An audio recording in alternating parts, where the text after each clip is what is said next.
Okay, well, welcome to our talk this evening. We're going to be talking to you about compassion fatigue. My name's Jayne Ellis. And I'm Richard Carter. We're just going to share a slide with you now on how you get hold of us if you want to talk to us during the course of the webinar. We're just going to start with a quick disclaimer. We are not psychologists. My background is nursing. I've been a nurse for 30 years this year, and I have suffered from compassion fatigue over that time. Over the last few years since I started EF training, I've done lots of different kinds of training. And then Richard and I trained with the International Association of Trauma Professionals, which is an American organisation, last year to deliver compassion fatigue awareness training in the UK, which is what we've been doing for the last couple of years. And we've been enjoying it very much, and hopefully we've had a really good impact on the people that we've taught it to. We're just going to start off by showing you a little clip. And then we're going to ask you at the end of it what you think is going on here.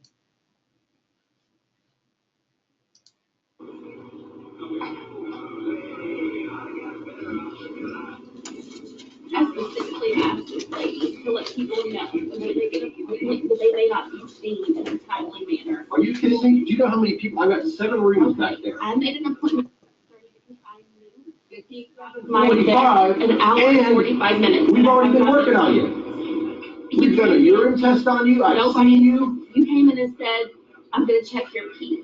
Does that take 3 seconds, you think? I don't know how long. Do you want to be seen or not? I want to go home and get in my bed. Then fine, get the hell out. Get your money and get the hell out. I did.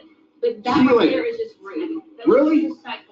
Really? If you go to Care Spot, you're waiting for 3 hours. I don't know. Go to the ER and wait for 9 hours. I know. Okay, you can get out of her face. Fuck out of my office.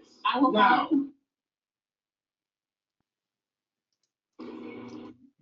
So the question we're going to ask you is, in a quick poll, what do you think this doctor's problem is? Is he A, suffering from the effects of primary trauma, B, suffering from the effects of vicarious trauma, C, stressed, or D, burnt out? There might be another answer, but we're not going to put that down. No problem. So we just wait for people to select some of these. We've got quite a few people responding so far.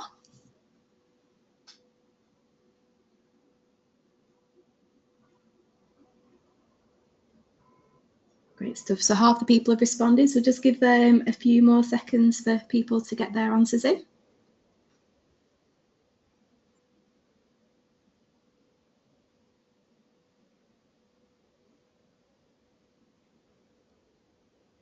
Right, that's great. I'm going to close the poll now so we can see what the results are. So it's 3% have said suffering from the effects of primary trauma. 3% have said suffering from the effects of vicarious trauma, 52% stressed, and 43% burnt out. I'll pass it back to you, Jayne. That's very interesting, because what we're going to be talking about today is the fact that actually he's probably suffering from all of those things, but that, like with a lot of medical professionals, the elephant in the room is that nobody talks about this. Mental health is something that, although it's very important and it's very topical at the moment, because obviously there's been a lot of work that's being done on it in all sorts of sectors, with a lot of medical professionals, paramedics, nurses, doctors, right across the board, it's not something that we want to talk about, and it has remained an elephant in the room for a very long time. What we know is that it's highly likely that that doctor has been suffering from all of the above for quite some time. And what has happened to him is that he is starting to suffer from compassion fatigue. On the screen in front of you is a definition of compassion fatigue. And what we're going to do by the end of this webinar today is give you an idea of exactly what that is, what's caused the way that he's behaving, and how he's feeling. In the UK, and in fact right around the world, one of the things that we're very good at is talking about physical health and safety. Within the physical health and safety world, they spend millions of pounds every year on teaching us how to wash our hands, how to put fires out, how to lift without hurting ourselves. But for some reason, the same is not the case for emotional health and safety. Emotional health and safety is the sort of Cinderella and the thing that no one wants to talk about. In fact, what Richard and I have found over the last couple of years is that not only do people not want to talk about it, they seem to be scared of it. It's almost as if you point out to people that the job that they're going to do is going to give them some kind of emotional problem, that the people that are employing you to do this job don't want to do it. They don't want to tell you. And they seem to think that if they don't point it out, that you won't get it, that you won't get emotionally affected by the work that you do. But that doesn't make any sense, because they spend a lot of money and time and effort on pointing out all the things that can happen to you physically. So it's still that idea about being an elephant in the room, that they don't really want to talk about it. The fact is that to do the type of work that we do, you are going to be affected by it. This Rachel Remen lady has put it into words really nicely, and it's one of the slides that we use in our training. The expectation that you can be immersed in suffering and loss and not be touched by it is like trying to walk through water without getting wet. But certainly for many people that we've spoken to, and for myself and Richard, before we did this training, no one had ever really pointed out to us in so many words that what was actually happening to you was the daily, weekly, monthly, yearly, you were getting affected by this in exactly the same way as you would get wet if you walk through a puddle. What's going on with you is that you are suffering from trauma. Good old Sigmund Freud said that trauma was something that was inflicted not on the body but on the mind. And in actual fact, when we're talking about compassion fatigue, we're talking about two kinds of trauma. And I'm going to hand over to Richard, and he's going to talk to you immediately about primary trauma. So primary trauma, we all see this. This is what we do on a daily basis, but it's not, when we see it, it's secondary. When it's primary, it's when it's actually happening to you. Why is this relevant? Well, let's think about primary trauma for a moment. If you're physically fit, you're well hydrated, you've eaten well, you're mentally fit as well, your resilience to primary trauma is so much better. Your speed to recovery is better. So if you suffer from primary trauma, the immediate help that you get will make a really big difference. Unlike this little clip.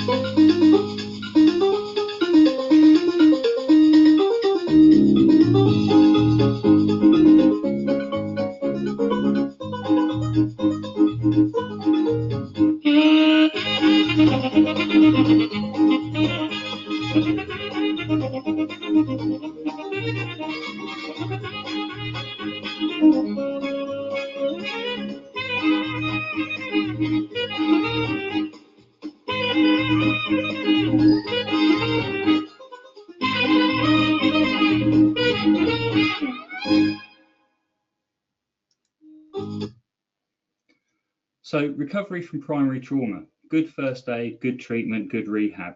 That's what we train for. That's how we do it. You know, we go out in the street and we give that good aid. Secondary trauma, and I'll pass this back to Jayne, is what we see. So secondary trauma, or you sometimes hear it called vicarious trauma, is defined as the trauma that you witness or is described to you. And we know that the more you're exposed to this, the greater the impact it has on your health, on your mental health. And one of the things you have to be aware of with secondary or vicarious trauma is that although when you are exposed to it on a daily basis at work, obviously you realize it's going to have an effect on you. One of the things you need to be aware of is that when you go home, what you see on the television, any computer games that you might play, any films you might watch that also contain trauma will also affect you. And when you are suffering from the effects of vicarious trauma, they will add to your level of anxiety. I know I'm not saying that you shouldn't go home and watch a film. We've never suggested that to any of the people that we've talked to. What we're saying is that it's something you need to be aware of. And it might be that if you've had a particularly bad day, once you are aware what secondary trauma does to you, how anxious it can make you and all of the other symptoms that you might have, that you turn the television off and that you you don't engage with those particular types of programs, or you don't watch those particular types of films. It might be that evening you go home and watch Forrest Gump rather than something violent that is going to add to how you're feeling. There's been quite a lot of work done on this, especially with some of the video games that young people play these days, and it's something we do need to be aware of. Film producers and directors are very, very good at this. If you don't believe that you suffer from vicarious trauma from watching films, just be aware of the type of images that they deliberately put on there to elicit a response from you, to make you frightened, to make you scared, to make you react to what you see. So you really need to be aware that the vicarious trauma that you're suffering when you're doing this type of work, when you're immersed in other people's suffering, can be made worse by what you see. Now, to be resilient to vicarious trauma, it's very similar as being resilient to primary trauma. We know that if you are physically fit and you're mentally fit, if you have a good support network and you put in place some good self-care strategies, that you can actually raise your resilience to vicarious trauma. This is one of those things that is really easy for us to sit here and say, because we all know that sometimes when you've been working really hard and you're feeling really anxious and unhappy, you don't want to put this work in place. But there's some really, really good evidence that the more you do this, the better you will be able to continue to do your job for as long as you want to do it. So it's really important that you get your head around the fact that with all of this, prevention is better than cure. Yes, you need to know about this. Yes, you need to understand what's happening to you and how your body is reacting to what you're seeing. But also you need to understand that putting this work in early will give you that resilience that will help you bounce back. When you're suffering from vicarious trauma, it's very important that you get enough support so that you can recover from it, because we do know that vicarious trauma can lead on to PTSD and to depression and other problems with mental health. So if you are involved in something that has given you has been very stressful and traumatic that day, that immediate debrief is absolutely vital. So is taking advantage of the staff welfare that is available to you, whether that be occupational health or things like TRIM or just a telephone counselling service. And even the old death and donuts analogy, which I am reliably informed by paramedics is something that they do quite regularly, which is just talking about it, not pretending it hasn't happened and going home, because just talking about it will actually make a bit of difference. To recover from vicarious trauma, it's very important that you recognise and respond to those early warning signs and symptoms, which we're going to go through in a minute, that you put in that self-care, that you have that support at work, and that you have ongoing supports and strategies that you've put in place yourself. We know that some people are more inclined towards suffering more from vicarious trauma, and actually it's people earlier on in their career who may not have those support strategies in place, whereas people like me and Richard who are a bit older, we've probably put some support strategies in ourselves. They may not be healthy ones, they may involve going to the pub, but we will have put something in place because we will have been able to learn how to deal with it. Likewise, though, it might be that we've learned the hard way. Certainly that's what happened with me, that only when I crashed and burned did I start putting in that self-care and make sure that I did have support at work. It is hard, though, if you're working in an environment where talking about mental health is very taboo, and it isn't discussed, and you are seen as you know, being weak or unable to do the job, or certainly that's how you'll feel. So you know, it's again one of those things, it's easy for us to say and more difficult for you to do, but we do know that if you put some of this in place, your recovery from vicarious trauma can be much better. To do your job well, as you know, it's really important that you are empathetic, that you can put yourself in the shoes of somebody else. And we know that people who are drawn into the professions, into medical professions, into helping professions, people who look after animals as well as humans, do so because they have a very strong empathetic response and they enjoy what they do. And that connection that you get from somebody else when you are with them during a time of trauma is why you do the job. It's what gives you that kick. It's what keeps you coming back time after time. That idea that I'm really making a difference to people's lives, that I'm really touching somebody and being with them when no one else can, and being the person that they will probably remember for the rest of their lives. But the more empathetic you are, the more dangerous it is to you psychologically. So you've got this balancing act all the time. We found a little film that we think explains this really nicely.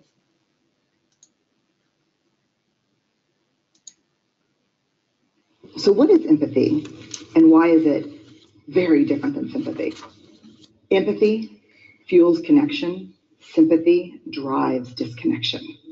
Empathy, it's very interesting. Teresa Wiseman is a nursing scholar who studied professions, very diverse professions where empathy is relevant, and came up with 4 qualities of empathy. Perspective taking, the ability to take the perspective of another person or recognize their perspective as their truth. Staying out of judgment, not easy when you enjoy it as much as most of us do. Recognizing emotion in other people and then communicating that.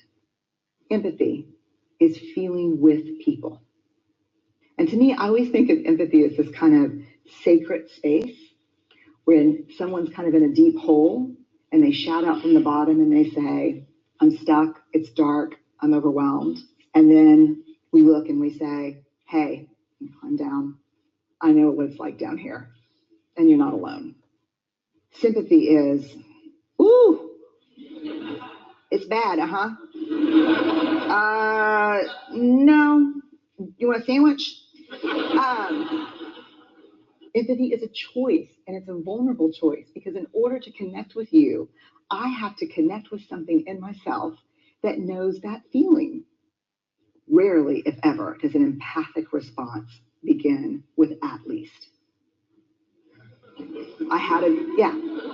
And we do it all the time, because you know what? Someone just shared something with us that's incredibly painful, and we're trying to silver lining it.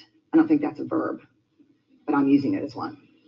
We're trying to put the silver lining around it. So I had a miscarriage. Oh, at least you know you can get pregnant.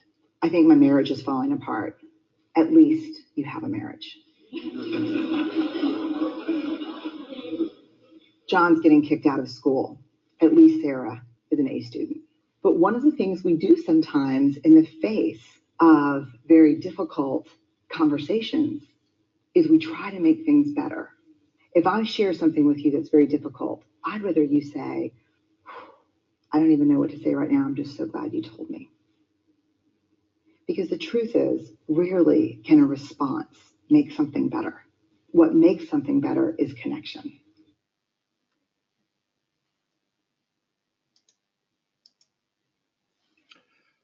That video sums up a lot about empathy and says the message really well. The idea that you won't be touched, we've said that's not going to happen, but actually you can't make things better all of the time. Sometimes all you can do is give somebody a hug, and sometimes that's all you need. Caring does hurt, and the longer you've been in the job, the more you've done it. Sometimes you try and box it away and pretend that it's not going to affect you. But there'll always be a job. There'll always be something that happens somewhere along the line, something that you'll think back to, something that you might be thinking about now, something that's that's touched you, that's hurt. And it's about being able to be aware of those things. You're not going to be able to switch it off, but it's about being aware of it and then how to manage it. Who's heard this then? Dry your eyes and man up. Does that work? I don't think so. But that's an ethos that's been around for a long, long time. So Charles Figley, he was the man that really came up with compassion fatigue, and he says it's a natural consequence of stress resulting from caring for and helping traumatized or suffering people or animals. The caring profession per se are all at risk, and it doesn't matter whether you're paramedic, nurse, doctor, vet, HCA, any carer is at risk of this because of the risk of vicarious trauma. Now, our dear friend Dr. Figley, who has written some books and then articles and then quoted himself in the articles and the books, he has split compassion fatigue into phases to help you identify it a bit better as to what's actually going on with you. The first phase is the anxiety phase, second, irritability, third, withdrawal, and the last phase is the robot phase. I've changed that. It used to be the zombie phase. I don't particularly like that. It's an American thing. I think it's a bit disrespectful to say that your colleagues are zombies. So we've changed it to sort of being that sort of robotic, working on autopilot stage that a lot of us have felt from time to time. Just because the arrow goes down doesn't mean you can come back up again, because you can. The good news with compassion fatigue is that it can be identified and reversed at any point. So it isn't a trajectory down. So let's look at these phases one at a time. The first phase is the anxiety phase. Now, we like to think we're very sophisticated animals, but we're not actually, are we? We're still the same as we were when we were swinging through the trees, and then again as cavemen, and we wanted to run away from anything that was going to hurt us or stab it. This is your nervous system reacting to the secondary trauma or the vicarious trauma that you've seen. So it floods your body with adrenaline and wants you to either run away or fight, or in some cases freeze. However, in modern society, it is not acceptable to do any of these things when you're at work. Running away when you get out of the ambulance, or if you get a difficult patient, running off down the road because you don't particularly want to be with them, because what they're suffering from is giving you trauma, is not acceptable. So you stay with it, and all of these feelings stay with you. That picture at the bottom is the three ghosts from the haunted house ride at Disney, and when you get back into the bus on the way home, they're with you in the windows. And I just think it's a really interesting way of remembering that the feelings stay with you and they hitch a ride home. And because they hitch a ride home, they start to affect you because they stay with you if you haven't dealt with them. Now, the thing with compassion fatigue is that a degree of compassion fatigue is inevitable. So you will take these feelings home with you. It's what happens next that's the most important, because as we said at the beginning, the prevention bit is the most important bit. So if you've got things in place so that when they hitch a ride home with you, you can deal with them, that's fine. If not, you're going to get them hitching a ride home every night, and eventually there won't be any room for you. So what does this anxiety phase look like? Well, some of these words that are popping up at the moment give you an idea of how it feels. And I personally know that I'm very guilty of feeling all of these. You actually get to the point sometimes when you're a bit of an adrenaline junkie and you get so used to that feeling of anxiety and of that high adrenaline level that you actually crave it, and you get staff who will go home and look for an opportunity to get that adrenaline kick back by maybe watching films, bungee jumping, all sorts of other things to give themselves that kick. Often you'll find as well that people find it very, very difficult to relax in this stage. So if you suggested to them that they should go and sit quietly and do some meditation or something, they would find it very, very difficult to do. And actually you would make them more stressed by asking them to do it. If you look at this as a pattern, you can see that this person is almost the perfect employee. And so when we teach this to managers, we have to say to them, you need to be really careful that you don't get somebody who's in this stage who you then just pile more work on, because they will keep saying to you, yeah, I can do that, because the drive to want to make a difference is really, really high.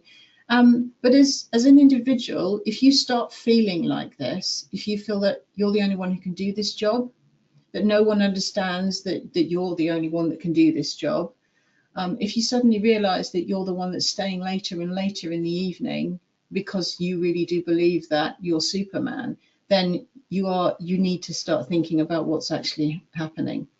With your colleagues, you might find that although you've noticed that their behavior has changed, and they're staying late and they seem to be very stressed and possibly unhappy, that they will tell you they're absolutely fine, there's nothing wrong, they're dealing with it. A lot of people will say that to you for quite a long time. No, I'm absolutely fine, I'm dealing with stress. I know other people get stressed by this, but it absolutely doesn't affect me.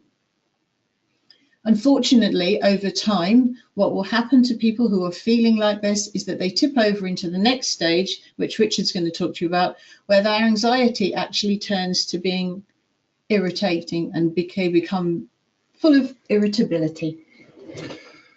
So, as we saw on that slide a couple back, the arrow down, each part of this is, if you notice it, if you're aware of it, you can come back up from. So irritability, we've all been irritable, and it's not just because you didn't get your coffee before you got the first shout. It's not just because of you've missed something or somebody's upset you once. This is a set of symptoms that are starting to become more of a pattern, and everything's getting you short. And it's not just at work, it's at home, and it doesn't matter what you do, everybody's just getting on your nerves. Nobody can help. It just doesn't matter where you go. And dear old Mr. Meldrew down there, I mean, he was irritable most of the time, but that's just what happens. Okay, again, we've got some words coming up on the screen at the moment. Difficulty concentrating, cuts corners, inappropriate humour. That doesn't always apply to paramedics though, does it, Richard? Not always, because we know that as paramedics, we are a little bit dark in places, aren't we? We like to, it's our way of dealing with it. But is it?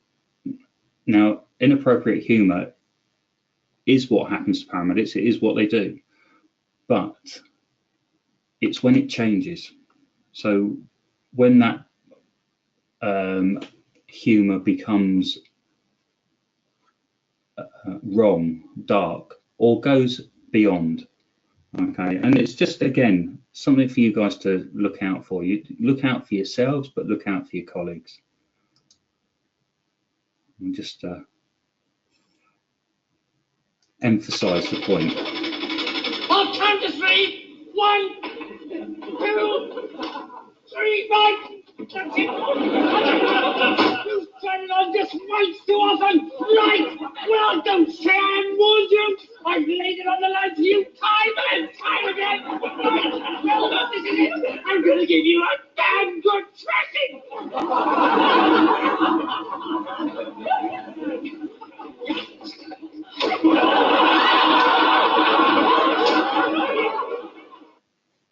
So if you find yourself beating up your car on the way home because it's gone wrong, or the ambulance because it's broken down, or something just completely makes you fly off the handle that you wouldn't normally feel like that about, it could be that what's happening to you is that you've gone into the irritability phase, or you're just like that normally. But hopefully, hopefully you'll recognise this now as being something. I mean, it's something that a lot of us do recognise in ourselves, that we would get home after a day's work and something that normally would not get us wound up suddenly becomes a really big thing. Now, the next stage from this is that if you have been constantly feeling irritated, you've probably upset most of the people around you, and you certainly upset yourself. And you started to realise that you're not very well, but you don't really know what to do about it because you probably haven't been told about compassion fatigue. The next stage that Charles Figley has written down is the withdrawal stage. Now, I'm not suggesting that you're going to go and sit in a cardboard box and stay there for a week, or even though you might feel like doing it. What will probably happen is that you'll go home and you'll find that instead of normally talking about work to your loved ones and your friends, you won't want to talk about it. What you want to do is go home, shut the curtains and watch something silly, or binge watch something on Netflix, because actually you just want to withdraw and zone out. Now, to a certain extent, that is quite normal and expected from you under certain circumstances, because it's a way of just shutting down what's happening. If this starts to happen to you on a regular basis, or you notice that you've got colleagues who usually would like to go out and are suddenly not going anywhere near you anymore, then it might be that they're going into this withdrawal stage. Unfortunately, at this point, some people will turn to things like alcohol to make the feelings go away, or worse, non-prescription drugs. Some of these phrases you might recognize within yourself. When we say tired all the time, we mean fatigue. So going to bed, waking up and feeling tired, the same as you were, just not having as much time for your family and friends, and really trying to avoid extra pain and sadness. So you might find that, for example, you go out of your way not to have contact with people if you think there's a chance that there might be some conflict because you really don't feel like taking on any more. A lot of people who are in this phase, who we've spoken to and who we've trained over the years, have said that this is also the stage where you start to feel incredibly guilty, because you're not feeling the same about the work that you did anymore, and you're feeling guilty that you feel like you can't cope. We'll talk about it in a minute, but this is the stage when you really need to start to reach out and talk to people, because otherwise it can carry on getting worse. And the final phase that Charles Figley speaks about is what he terms as the zombie phase, but we've named it as the robotic phase, really. And a little bit like Dr. House down there, you know, you might feel that you've lost all your compassion, sense of humour, fun, and that you're just turning up and doing the job. That's when people start to feel really pessimistic, start to feel really down about doing the job, and these sorts of feelings start to turn up. And again, it's when we talk about the sense of humour, it's a change. Seeing other people as incompetent and don't care and disdain, not just for colleagues but for patients as well sometimes. So what we're going to do now is we're going to ask you just very quickly if anybody recognises any of these symptoms, either at all in yourselves, or not at all, sorry, in yourself or in your colleagues. So if I can hand back to Dom and I for a minute. No problem. That should be up on the screen for everybody to answer. So we'll just give everybody a good sort of 30 seconds to get their answers in.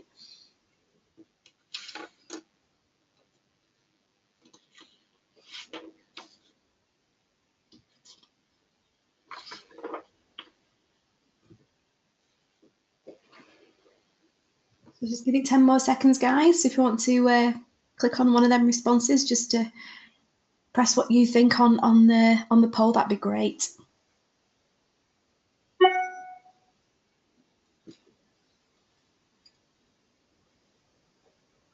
Perfect. I'll just stop it now. There we go. So there are the results there, Richard. So we've got nobody said no.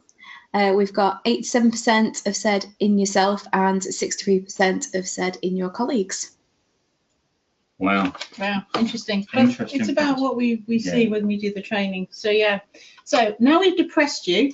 We're going to give you the good news, which is that compassion fatigue can be reversed at any stage, and there's a few key things you need to remember. Now, obviously, we've only got 15 minutes left to tell you this, but when we do the training, and we've got a lot more information that we give people, but I'm just going to give you a quick overview of some of the things that you definitely can do that will make a difference. So prevention is the key. To be more resilient, you need to do some of these. You need to show yourself the same compassion as you show those you care for. We're very bad at this, very, very bad at this. We don't like to talk about self-compassion because it sounds a bit self-indulgent, but you need to sit and have a look at yourself, take a selfie on your phone, have a look at that person and say, am I showing that person the same compassion as the people that I care for every day? And if the answer is no, then you need to do something about it. Stay fit and healthy. If you stay fit and healthy and you exercise and eat well, we know that having a good, strong body and eating well will give you resilience. Spend time with loved ones, have fun, take time off. It's really, really important that you have some downtime, you have some you time. And please remember that you are not your job, you are you. It's really important that when you introduce yourself to somebody, you say, hi, I'm Steve and I work as a doctor, nurse, paramedic, not, hello, my name is Steve and I am a paramedic. because you put the job before yourself, and you need to put yourself first. You are not what you do, you are you. Be aware. We couldn't think of a better picture than this. These guys are always aware, they're always looking, they're always acting. They never ignore what they see, because it might be that that's the last thing they ever see if they ignore it. So always be aware and keep an eye on yourself. One of the tricks that we tell people to do as well is to get someone else to be aware and keep an eye on you. Tell one of your friends about compassion fatigue and what the symptoms are, and ask them to keep an eye on you. If you realize that you're starting to feel anxious, these are some of the things that you can do. Unplug yourself. Turn off the news and turn off Facebook. Give yourself a break. I know it's really difficult to do, but you often find that when people go on holiday, it's the only time they do it. Just give yourself time when you're just being you. Exercise will help, because it helps you to burn off some of the adrenaline. Make sure you're getting enough sleep. Lol, because if you work shifts, this is really difficult to do. But if it's become a big problem and you are not sleeping, you need to get help. You need to sit and think about some of the things that you can do to help yourself sleep. There's an Australian paramedic that's got a really good website that has got some really good tips about how to sleep when you're doing shift work. So check that out and see what he says. Look at what you're eating. Food definitely affects your mood.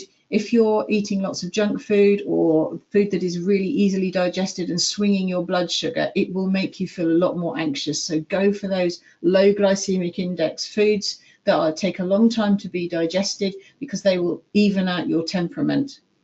Try some relaxation exercises. Very difficult for some people to fit them into their day, but just a few minutes of yoga or Pilates, or a little bit of time using one of the apps that's available online to give you a time to do some relaxation will make a tremendous amount of difference. If you start feeling irritable, spend time with people who have got nothing to do with the work that you do, so that you get a different perspective and you will get reminded of what else is going on in the world, not just some of the trauma that you're witnessing. Find your passion. Find something that you really love that will give you energy. It might be that that's spending time with particular people. It might be a sport. For me, it's riding my horse. For other people, it might be walking the dog or hiking or whatever. But if you find something you're passionate about, it refills your energy, which refills your compassion. Protect your me time. It's really important that you have some time every day that's just for you, even if it's just 10 minutes, reading a book, just spending a bit of time on your own, having a little bit of time. We call this responsible selfishness, if you want to put it into words that people might understand. If you're saying to them, no, I'm having some time for myself, I'm being responsibly selfish today, even if it's just for 10 minutes. If you start to feel that you're withdrawing, spend time with radiators. Not particularly Tigger, I think he might be a bit irritating and take you back a stage, but find somebody who isn't always one of those people that spends all their time telling everybody how bad things are. We've all got radiators in our lives. Seek them out and spend time with them if you feel like you're not coping. Go and have fun with friends and loved ones. Just get out and find something completely different to do that makes you laugh. We know that laughter is a great, great medicine. Take your holidays. Go home on time and take your holidays. You don't have to go abroad. You just have to give yourself a break from the work that you do for a little while. Make yourself talk about how you're feeling even when you don't want to. Really important. And be careful how you speak to yourself. We're very, very good at speaking to ourselves in very negative ways and telling ourselves that we're really not doing a good job when we know we are. So if you find yourself talking to yourself in a negative way, think about the positive. So instead of, I couldn't save that person, look at all the people that I've helped. If you're starting to feel robotic, you're turning up at work and you just feel like you don't care anymore, be aware of this, really, really aware of it. Don't ignore it, because this, unfortunately, can lead to you not coping at all. Remind yourself why you do the job. It's one of the things we do in the training right at the start. Write down what led you to this point. Why are you doing this job? Why is it important to you? Because it will reconnect you with your mission, if you like, of why it is that you do this job. And talk about how you're feeling to somebody at work, because they need to understand how you're feeling. get help if you don't feel better. Obviously, your first port of call would be your line manager or somebody at work, then human resources or your GP. It may be that what you need at this point is a little bit of counselling or some time off so that you can reboot yourself and feel better. We like to talk about doing a daily diagnostic for any Star Trek fans out there. That's data, and we've asked you to think about performing a daily self-diagnostic, which is what data does every day. So, awareness. How am I feeling? Do I need to talk things through? Do I need to take some time to relax and unwind? Have I put some me time into my day? Body. See where I'm going with this? It's going to be ABC, isn't it? Check for tension in your body. When you're very tense, you hold it all in your jaw, neck and back. Check for pain. Sometimes pain is physical, sometimes it's psychological. It's your body's reaction to the vicarious trauma that you've witnessed. What have you eaten? Could it be that what you've eaten has affected your food, your mood that day? Have you drunk enough fluid? Remember, you're 70% water, so if you get dehydrated, it has an effect on your brain. Have you had enough sleep? And have you done any exercise? Maybe you just need to put a little bit of extra in. And have you shown yourself some compassion today so that you can refill your compassion? Can you do something to be nice to yourself today? Well, that's a lot to go through and try and remember, isn't it? Guys, I'm mindful that this is a very sort of quick 45 minutes just to try and give you a bit of an overview of compassion fatigue. And if we've stirred up any thoughts, feelings, or what have you, remember, to get help. All right. So don't bottle it all in. First port of call, if you're at work or if you're at work in the morning or what have you, speak to your line manager. If not, most of you now have got access to a helpline through the I've forgotten the name of it now, but the staff telephone helpline. If not, there's always TRIM, occupational health, GP, and of course Mind, Samaritans, and other counselling services out there. So this has been a very quick overview. If anybody wants any further information, we're more than happy to help and see if we can give help either you or your organisations.